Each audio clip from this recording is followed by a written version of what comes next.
Hey everyone, Connie here, and welcome to my blind reaction to She-Ra and the Princesses of Power Season 3, Episodes 5 and 6.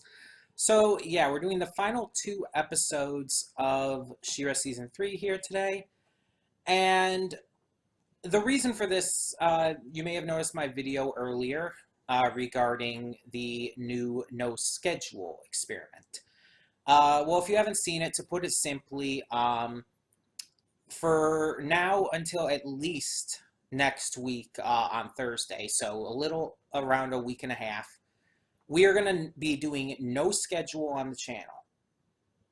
And we're cutting down our reactions to a very small amount. And the reason for this is just general feelings of being overworked. I'm just mentally and emotionally exhausted. And I just need to cut down. I think that we keep trying to do too much, and even 8 reactions a week is a little bit much. So we're cutting it down, and one of the things we're going to do for that is to finish off She-Ra today. We're going to finish it off, the last 2 episodes, and just kind of move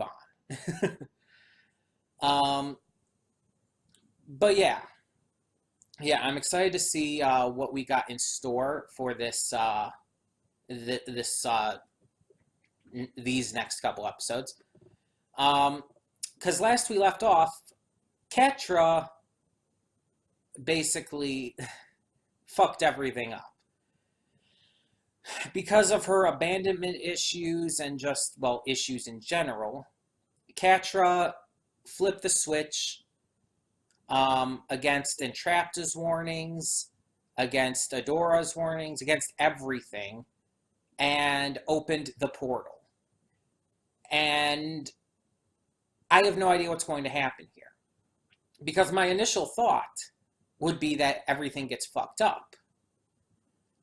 My initial thought would be that the world is just destroyed. But you know that's not going to happen, so what's going to stop it? Is the switch going to be flipped again before anything actually happens? Is it not going to work? I guess we'll have to see. But yeah, we have 2 more episodes left. Getting to them both. I have no idea how this is going to end, but it's bound to be big. This season has been really big, really important stuff. And we're finally starting to get to the, like, really big, important parts of this overall story. Not that everything beforehand was not big and important, but this is like getting really to that level. I mean, the stuff with Horde Prime and everything, for example, it's like we're really starting to kick off this series in, well, its full degree. So, yeah, we're just going to get on with this and hope for the best. So when the screen fades to black, pause this redirect and go to the description below. Follow the link to the reaction, and after you watch it, come back here to the redirect and resume play. Because after it fades to black and then fades back in, everything from that point forward will be my afterthoughts and will contain spoilers to the episodes. So that being said, thank you so much for tuning in, and I will see you at the reaction.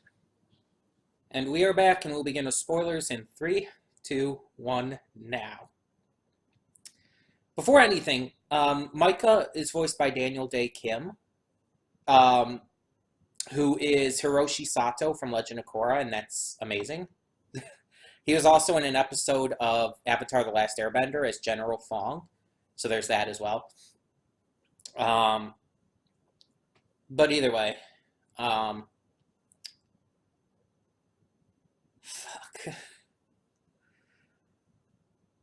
Well, that's how you make an impact with a character.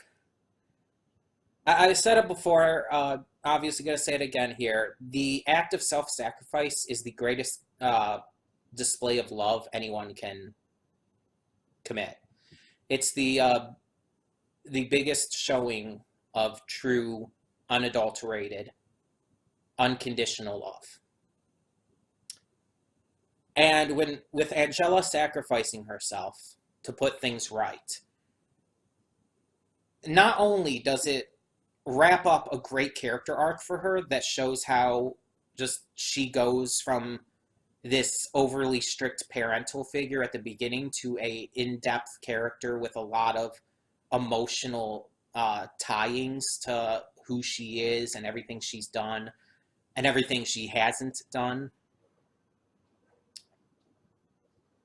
We see not only a conclusion to a great character arc, but we see an act of love not only for her daughter, not only for her late husband, but for everyone, for Etheria itself. She did this to save everyone.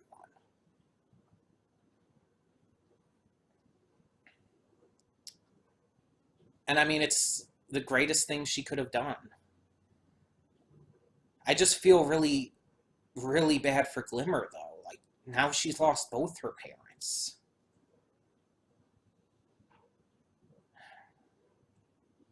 She has no family left besides her aunt, who she's not even, like, super close to. And how's this going to work with the kingdom, with Bright Moon? Is she just going to take charge now? Is Glimmer going to be put in position as leader? Is she going to be crowned queen? Or will her aunt take the role?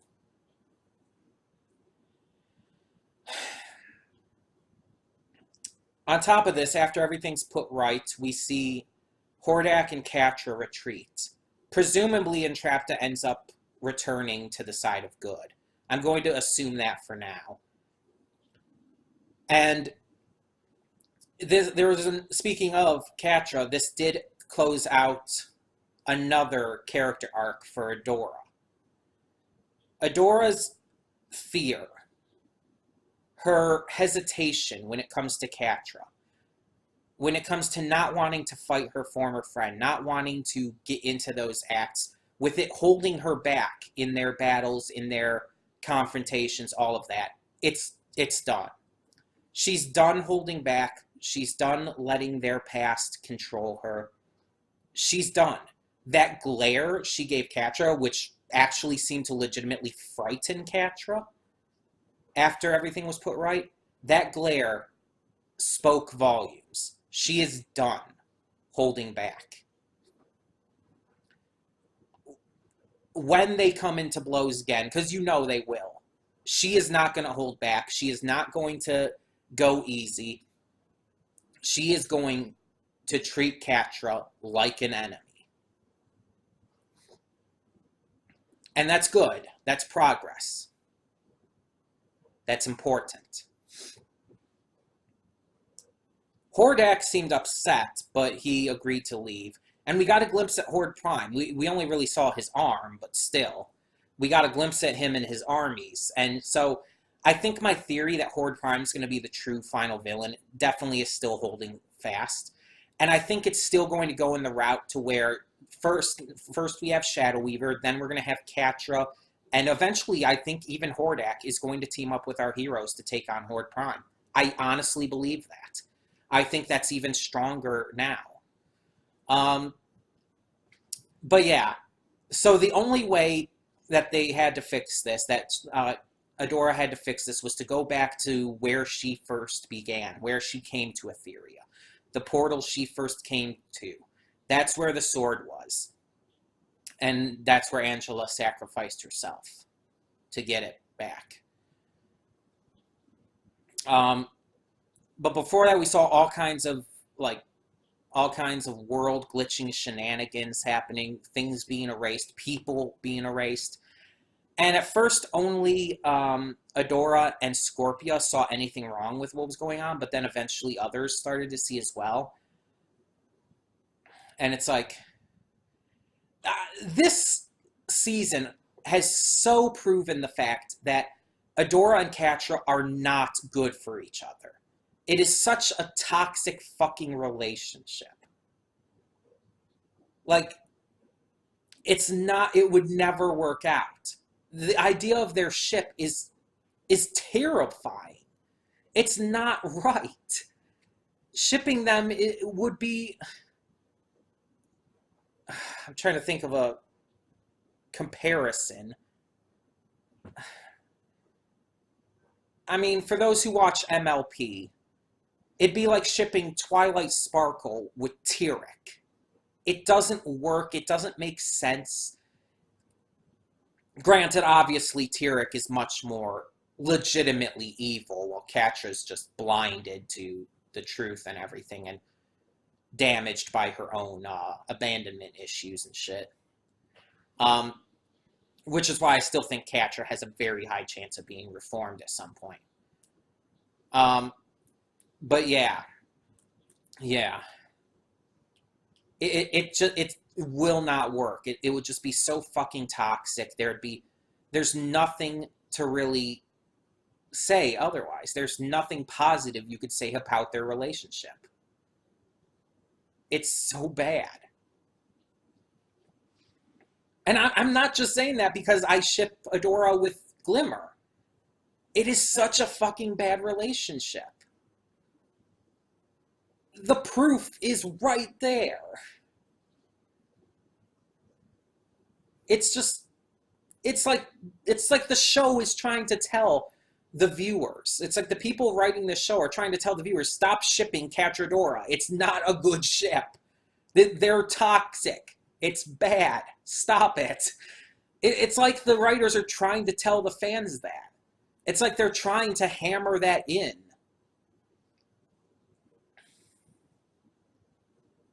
It's never going to happen.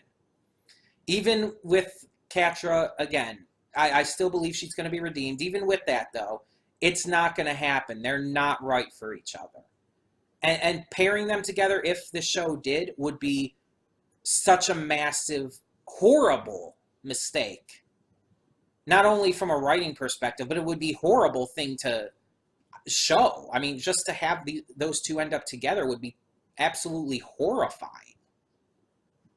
Like, it'd be basically glorifying a toxic relationship. So, Micah as a character, we finally got to see him, like, really got to see him. He was a great guy and everything. He was awesome and all. I liked him. I just feel like I would have liked to see a little bit more. Like, I wish that entire thing had maybe been shown a little bit in the first episode, rather than just be brought in for the second. I feel like that could have been a lot more interesting that way. And we saw Mara. We had only, like, we had never seen Mara before, outside of seeing her hologram. I did not realize Mara was going to be a person of color. I did not realize that, because you couldn't tell by the hologram. You can't tell in that way. And we've had no real other view of her that has, like, shown her as herself or as She-Ra in any kind of proper way. So the fact that she's a person of color, the fact that she's, let's just say it, she's black, is awesome. I think that's great. I know some people who are already against the show for being SJW Wonderland and bullshit like that are going to have a complaint over it. Like, oh, you can't have a She-Ra who's black. She-Ra's not black. And it's like, oh, shut the fuck up. Those people are already the people who complain about some of the characters having diverse body sizes and shapes and not looking like sexual fantasies like in the original show.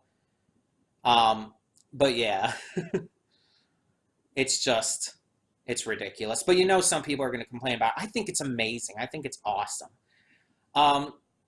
It's not important to the story, of course, but it's just great to see representation in that way for all the black people out there. I'm sure a lot of people of color watching this were super hyped to see that. We're just excited to see someone like that represented in such a positive way. Because we know at this point in the series, Mara was a hero. She was a great person who did the right thing for the right reasons. And she was vilified for it. Falsely vilified. And it's horrible what happened to her and what became of her legacy. But I'm glad that we are learning the truth and everything. I still want to know what the deal with Madame Raz is, though. I want to know exactly how much she knows, like, what is her deal? She not only instantly seemed to know everything, but she also seemed to know how to traverse the world that was falling apart. Granted, it happened before, but still, I want to know who or what she is. Like, I mean, they could just come out and say she's God at this point, and I would believe it. um, but in all seriousness, yeah, this was just these final two episodes were phenomenal, and just continues to hammer in how amazing this show is. Like, you take a property from the 80s that's known for being super cheesy, that has a lot of problems in terms of its representation, um, that is extremely sexist in its depiction of women as basically nothing more than sexualized He-Man. That's pretty much what She-Ra was. It was a sexualized female He-Man for the for another demographic. It was made for girls to have so they could have a He-Man of their own. But let's be honest. Let's look at how it was done. Like a lot of shows in that era, all the female characters were hypersexualized because that's how women were drawn in that era. They were made to have a very specific body shape and size because it's the ideal body shape. And it's all kinds of problematic and fucked up. And that's why I like this new one, because of the body diversity, because of the depth of the characters that the original didn't have, because these characters feel more real. They don't feel like talking pinup, well, pinup models talk, but you know what I mean, like a talking page from a pinup magazine. That's all the original felt like. This one was actually given a lot of time and depth and thought put into it. It feels like the creators of this reboot actually cared to make realistic, likable characters rather than just, let's make a female He-Man. And it's telling a story that's valuable, that has a lot of great morals, a lot of great ideas, and characters doing amazing things that you don't see in many other shows. Not in the same way. It's wonderful. It's amazing. And I can't wait to see where it goes next. I don't know when season 4 is coming, but it's going to be great when it does. And you bet your ass I will be obviously reacting to it. But yeah, I'm definitely thinking that this is going to end, when it does end, with Horde Prime as the final villain. And everyone else is going to have to face him. Now, with the one last thing to finish off on, with the fact that Mara and Adora came face to face, like Mara was actually there. By that fact, what are they going to do with that? Because I don't think that was just like a one-off thing because, the world and reality was crumbling. No, I think that that's hinting at something that's going to come. Are we going to somehow get Mara back? And is Mara and Adora going to have to work together, like 2 generations of She-Ra? That would be interesting. I would be all for that. But yeah, there's so many things that are going to be changing now. So many things that are going to be happening. Like, what's the status of the Horde going to be? I mean, we saw Catra